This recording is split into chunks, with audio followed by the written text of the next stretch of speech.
Hürmetli vatandaşlarım, bugünkü leksiyemizi başlayımız. Leksiyada siz gacırız, Washington'dan sözleyimiz. Leksiyanı sözleştim burun 3 gün içinde yüzbagen. Vaziyet öz görüşüden bir işe kız gap kalaylı. Mesela alaylık. Hazır ben min diyende. Koreya ile Çavuşan çevresi Bermin diyende 4. ayının ahırı. Koreyanın prezidenti Moon Jae-in bilen Çavuşan'ın başlığı Kim Jong-un'ның söhbet ötküzdüğü belgelendi. Şuncaklı 3. ayının 5. günü Koreyanın elçileri Çavuşan'a kelgende Çavuşan'ın başlığı Kim Jong-un şundak bir ağız gepne. Yani biz Amerika Koşmuş Ştatlarının Çavuşan'a meblağ selişini karşı alımız degan gepni qilganligini. Shuningdan keyin Prezident Trump'ning Çavuşan'ның rahbari Kim Jong-un bilan suhbat o'tkazishni qaror qilganligi to'g'risida xabar tarqaldi. Ondan keyin 24-kuni tunugunda Amerika Qo'shma Shtatlar Davlat Majlisining a'zolari Dalai Lama Tibetlarga $17 million pul ajratishni tasdiqladi.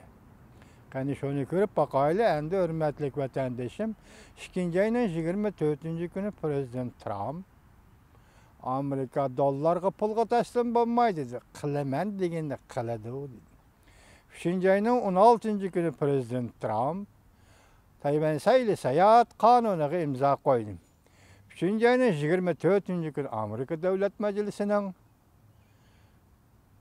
tasdiqlashi orqali Dalai Lamaga hem Tibetlerge, işçideki Tibetler ve teşhideki Tibetlerge Amerika Qo'shma Shtatlar $17 million pul ajratdi. Şundan qaraganda biz so'zlayotgan leksiyalarning ma'nisi asta aydınlashib kelyapti qanday hurmatli vatandoshlar. Endi bugungi leksiyamizning mavzusi bunda. Amerika Qo'shma Shtatlar savdo vakili ishxonasining Jungo'ning adolatsiz savdo qilmishlariga qattiq harakat qo'llanish to'g'risidagi bayonoti. Mavzuli xabar 3. ayning 23 kuni Amerika ovozining Xitoy tili programmasi e'lon qilindi. Xabar mundaq boshlandi. Amerika Qo'shma Shtatlari savdo vakili ishxonasi haftaning 4 kuni 3. ayning 22 kuni Washingtonda Prezident Trumpning Jungo'ning adolatsiz savdo qiliqlariga harakat qo'llanishni jakarlashi bilan jakarlashiga munosabatli bayonot e'lon qildi. Tuvanda bu bayonotning Xitoy tiliga tarjima qilingan nusxasini Uyg'ur tiliga tarjima qilib vatandoshlarga leksiya qilib so'zlaymiz. Bugun Prezident Trump Amerika hukumatining Jungo'ning Amerika Qo'shma Shtatlarining Prezidenti Trump Jungo'ning adolatsiz savdo qiliqlariga qattiq tadbir qo'llanadiganligini jakarladi. Bugün Prezident Trump Amerika hukumatining Jungo'ning adolatsiz savdo qiliqlariga qaytargan javobi to'g'risida qaror e'lon qildi.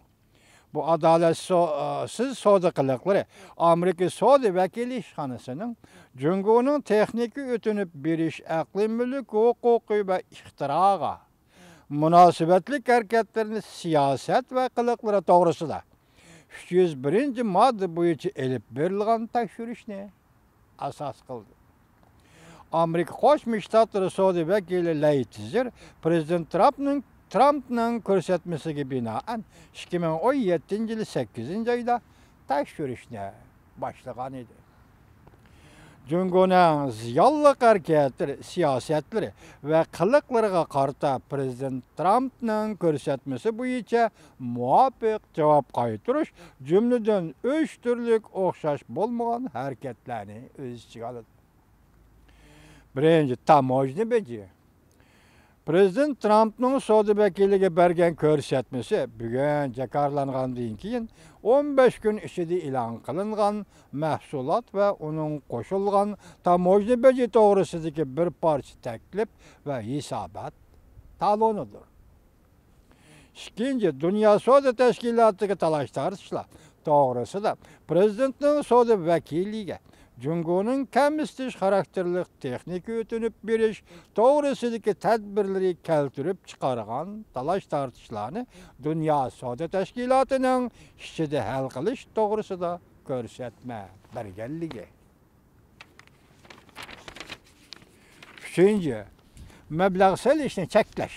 Amerika Qo'shma Shtatlarining prezidenti Trampning Amerika Qo'shma Shtatlari Moliya ministrining ministriga Jungo yetakchilik qilgan va Jungoning yordami ostida Amerika muhim deb hisoblagan sanoat va texnika sohalariga mablag' selish keltirib chiqargan ansirashlarni hal qilish to'g'risida ko'rsatma berganligi. Sodabekili Leytzer mundaq ko'rsatdi. Prezident Trump bizning Jungo bilan adil va o'zaro manfaat yetkazish asosida savdo qilishda ching turishimiz kerakligini, adil bo'lmagan savdo qartilgan qonunlarni qattiq ijro qilishimizni aniq bildirdi. Demak, siyosat aniq. Sening bilan men o'tiramda qonun bo'yicha savdo va boshqa gap yo'q. Shuningga amal qildiganlik gap ekan mana. Bu albatta Jungoning davlat yetakchiligida zo'rlik bilan hatto Amerikaning texnikasini va aqliy mulk huquqini o'g'irlash qiliqlariga jiddiy qarab, unumli tadbir qo'llanishni talab qiladi.